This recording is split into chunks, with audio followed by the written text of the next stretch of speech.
con esta selección de magistrados? Bueno, ya les había comentado que estamos en el proceso de entrevistas con ellos todos los días, de aquí al viernes, de aquí a mañana, culminan las entrevistas, como lo establece la convocatoria, y a partir del viernes ya tendremos un panorama de quienes acreditaron los conocimientos que marca la propia ley, y la semana que entra empezaremos a ver quienes pudieran hacer los consensos para que la Junta pueda acordar una propuesta al Pleno. Eso es lo que, como está programado en nuestro esquema, y una vez que se tenga el consenso, poder hacer el acuerdo en la Junta para que se logre bajar al Pleno, pueda ser votado por 2/3 de los diputados.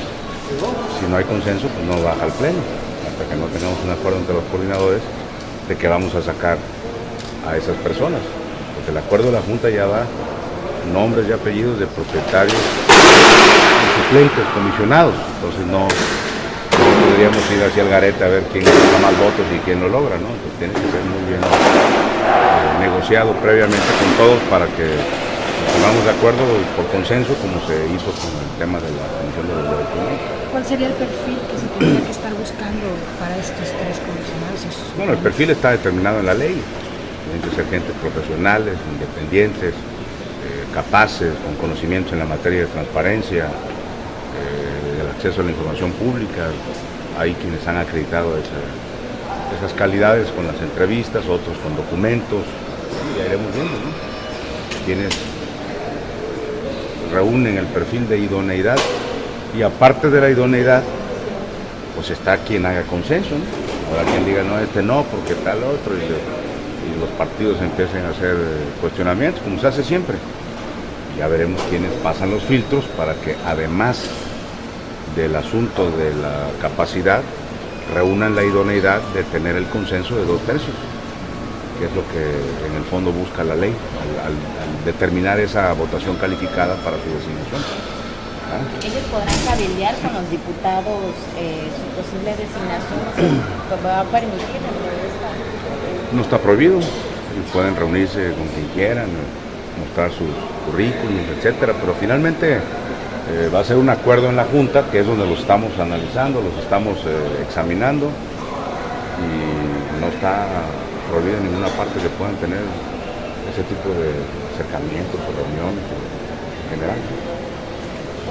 Hoy también el diputado Lazo decía que ellos van a mantener ocultas las reuniones que el PRI y el PB van a mantener con los sindicatos porque temen represalias por parte del Congreso y del gobierno del Estado en este empuje que están haciendo ellos de esta nueva ley. ¿Quién dijo eso?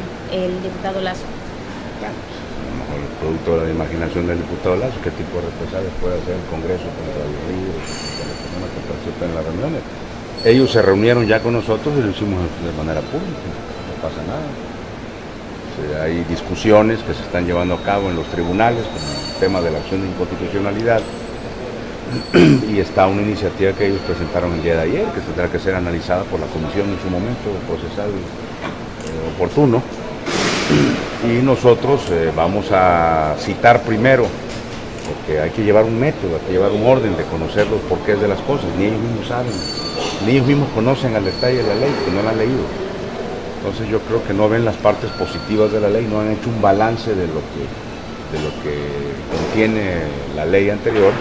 Y yo creo que hay cosas que se pueden resolver, lo hemos discutido, lo escuchamos a los líderes sindicales de todos los grupos.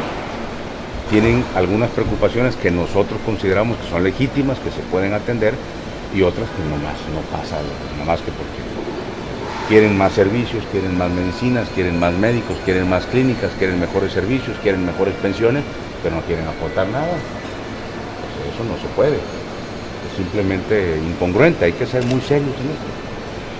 Y por otro lado, hay líderes sindicales que dijeron, no, nosotros estamos de acuerdo que nos descuenten más, por supuesto, sino financieramente cómo se resuelve esto. También estamos de acuerdo en que podemos trabajar más años de jubilación. En ningún país del mundo se jubilan tan jóvenes como aquí. Pero bueno, eso es parte de la discusión que se tiene en México sobre los diversos tipos de sistemas de pensiones que hay. Pero hay líderes y gentes que siendo críticos a la ley, nos han dicho realmente cuáles son los temas en los que se pudiera adecuar. Y nosotros consideramos que muchos de esos planteamientos pueden ser atendidos. Y algunos serán reforma de la ley, otros serán ajustes en el reglamento para poderlos aterrizar ya a los trabajadores, como estaba el reglamento actual de la ley anterior. La ley decía una cuestión muy general y el reglamento aterriza al detalle, para eso son los reglamentos. Y ya decía, así se hace el trabajador y hace el escrito y solicita su pensión y tiene derecho a esto.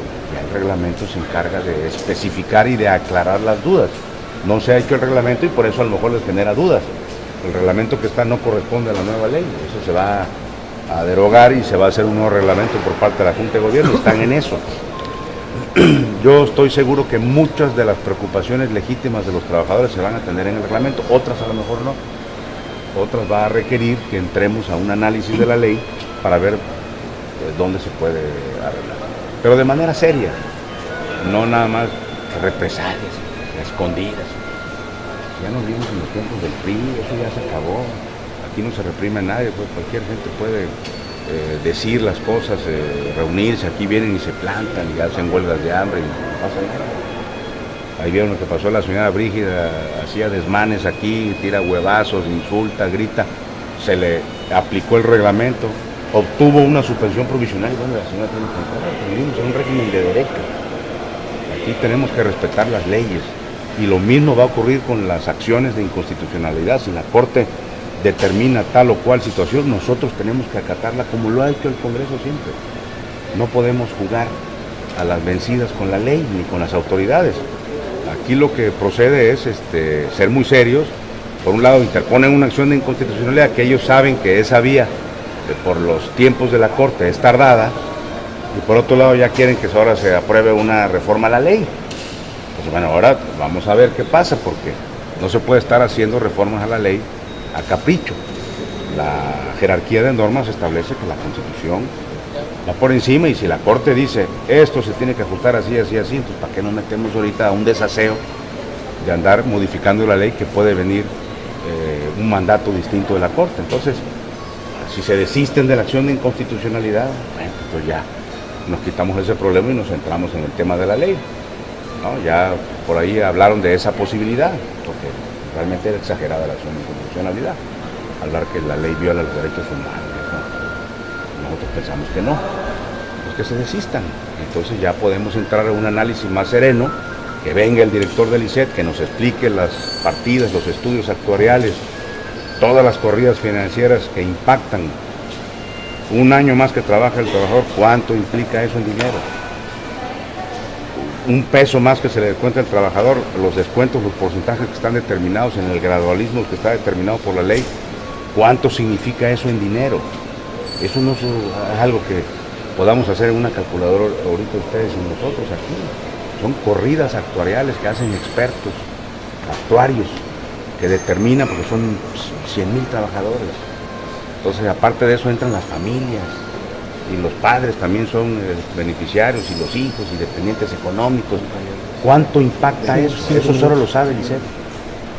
Él sabe por cada trabajador cuántos forman parte del sistema para poder ser atendidos, y eso tiene un costo en dinero para el instituto, porque acuden al médico, porque acuden por medicinas, y luego pues obviamente, ok, ya se va a morir el señor, sí, pero tiene una ayuda, se va a morir, pero no tiene a quién heredarle la pensión, entonces sí tiene otro impacto, esa pensión ya no se va a cobrar por nadie, la tiene el ICET. Entonces todos esos estudios, los únicos que los tienen son los que aportaron los elementos para la iniciativa que presentó el Ejecutivo.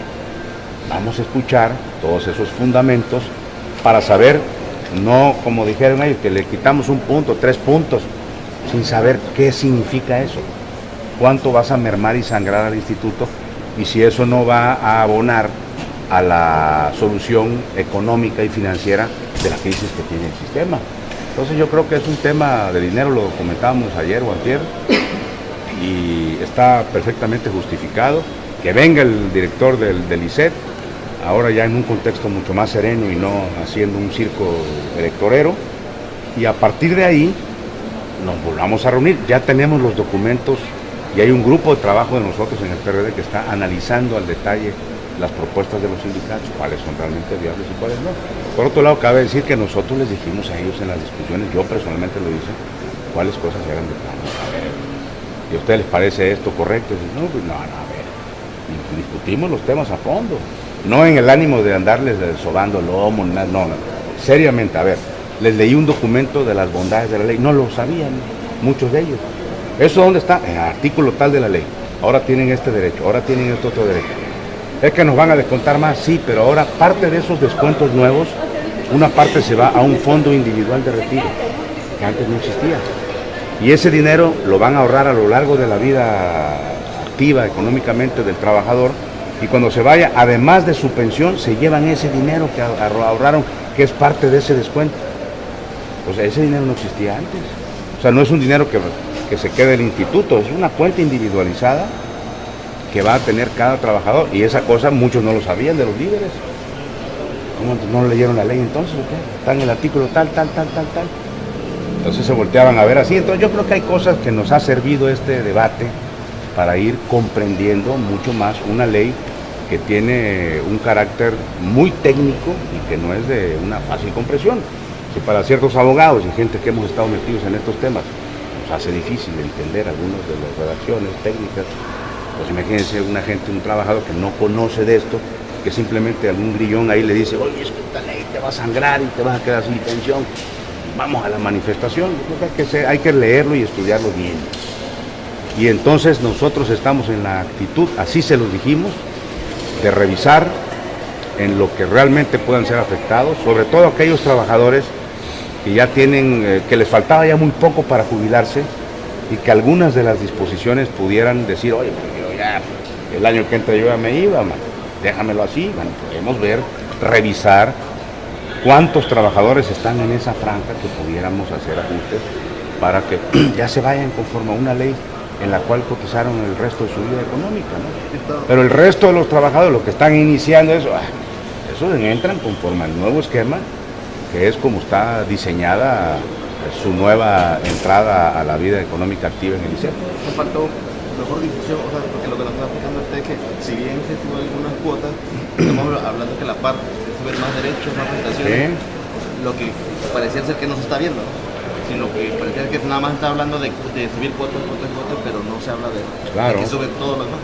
Mira, sí hubo una difusión, la ha habido por parte de una campaña institucional del gobierno, pero esas realmente son temas tan técnicos y muchos aspectos los que habría que difundir, que solo los logras comprender en discusiones mucho más a fondo, como lo que tuvimos ese día.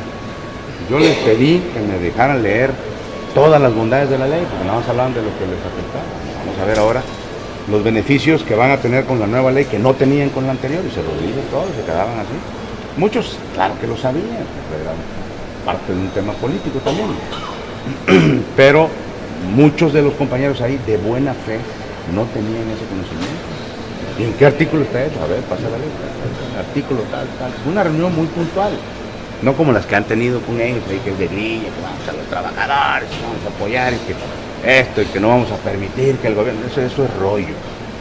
Vamos a analizar, como lo hicimos nosotros, las cosas serias, la parte técnica, y requerimos de la comparecencia del director del ICET para que nos ayude en un primer momento. Y bueno, abonaría mucho lo que ha ofrecido el diputado Andrade, vamos a ver si es cierto que lo van a hacer, de que se desistan de la acción de inconstitucionalidad, de que reconozcan que fue más bien un tema al calor del tema electorero, porque si no, la acción pues se puede llevar mucho tiempo. A como se puede resolver pasado mañana, se puede resolver dentro de un año o dentro de 6 meses. Solo hasta que sea retirada podrían abordar alguna reforma. Bueno, es que al retirarla ya tenemos la certeza de que no va a venir luego una definición de la Corte. ¿Me explico? O sea, si no ahorita... Bueno, lo que pasa es que ellos plantean una serie de cosas que vamos a ver cómo lo va a interpretar la Corte. Siempre hay cuestiones así. Cuando nosotros interpusimos la acción de inconstitucionalidad en contra de la ley de transparencia en el 2007, cuando los bonos de fatiga, fuimos a la Corte, nos entrevistamos con los ministros, con el ministro ponente, y el ministro nos dijo, eso puede llevar un año y medio. Oiga, pero es que es un tema urgente, le decíamos nosotros, ¿no? Entonces, esto se puede llevar mucho tiempo, Y así nos lo dijo el ministro, porque la Corte tiene 200 asuntos en cartera, 300, 500. ¿Por qué piensan ustedes que el de ustedes tiene que ir primero? Estamos discutiendo este tema de Chihuahua, estamos discutiendo este tema, tienen 2 años en la lista. Entonces, bueno, así es la Corte. Entonces, y luego, para fortuna de los tabasqueños, en 15 días resolvió la Corte. Pero el ministro nos dijo que podía ser 1 año o 2, y en 15 días lo resolvieron. ¿Por qué? Porque él vio la importancia de ese tema y lo metieron. Igual puede ocurrir aquí, diputado.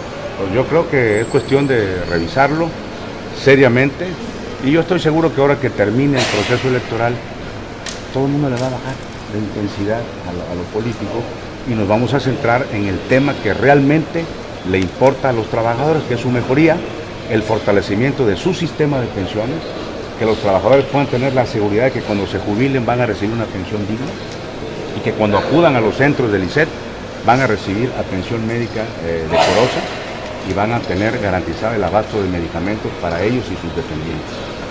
Si eso lo logra la nueva ley, pues ese es el objetivo. Y si hay un costo que pagar por subir las cuotas y porque se molesten, pues ni modo, dentro de 2 o 3 años nadie se va a acordar de eso y todo el mundo va a empezar a ver los beneficios de un sistema que va encaminado a su fortalecimiento. ¿Esperarían ustedes una propuesta del gobernador de reforma, dado que también hemos tenido algunas reuniones con algunas propuestas de los mismos sindicatos, ¿no? Que si esperaríamos una propuesta de quién? De reforma del Ejecutivo Estatal. Bueno, recordemos que la ley que se aprobó fue una iniciativa del Ejecutivo. Por supuesto que el Ejecutivo podría enviar o tiene derecho de iniciativa para reformar leyes, pero también la tenemos los diputados. Entonces yo pienso que debe ser un trabajo conjunto, todos los diputados de todos los partidos. Esto no es un tema que deba tener colores, porque se trata del sistema de pensiones de los trabajadores y no es un número menor, estamos hablando de muchos trabajadores, y que si lo multiplicas por los familiares, los dependientes, etcétera, etcétera, pues simple y llanamente te vas a encontrar con que pues involucra muchísima gente, ¿no? Entre 80 y 100 mil trabajadores, entre ayuntamientos, gobierno del estado, poderes, órganos autónomos, más los dependientes, pues hablas de un sistema que puede involucrar a cerca de 400, 500 mil personas. Entonces no es un tema menor. Creo que esa gente merece un sistema de pensiones y las adecuaciones que se debieron de haber hecho hace muchos años, que no se hicieron por motivos políticos, por falta de voluntad, por falta de decisión, porque ya se acercan las elecciones y entonces se considera no conveniente hacer ese tipo de cosas, porque entonces va a haber un costo político al partido en el gobierno. En ese sentido creo que el gobernador del estado comprendió perfectamente el problema y le entraron al toro por los cuernos, con todo el costo que pueda tener. Toda reforma que implique subir impuestos, subir cuotas a la gente, a los trabajadores, cualquier situación que implique, va a generar molestia. Pero si esos recursos van a servir para dotarle financieramente al instituto, para hacerle frente a la crisis y a la problemática que tiene, y que deje de ser un costo y una carga para el Estado, y que el Estado pueda disponer de esos recursos para el resto de la población, que hoy no los puede disponer por financiar y subsidiar un sistema que no le corresponde financiar. Entonces, yo creo que eso lo pueden entender no nada más los líderes, sino los trabajadores. Y yo les puedo asegurar, porque yo he platicado con muchísima gente que me ha buscado, trabajadores, no necesariamente de los sindicatos ni nada. Acuérdense que también al ISSSTE están los trabajadores de confianza, no nada más los sindicalizados.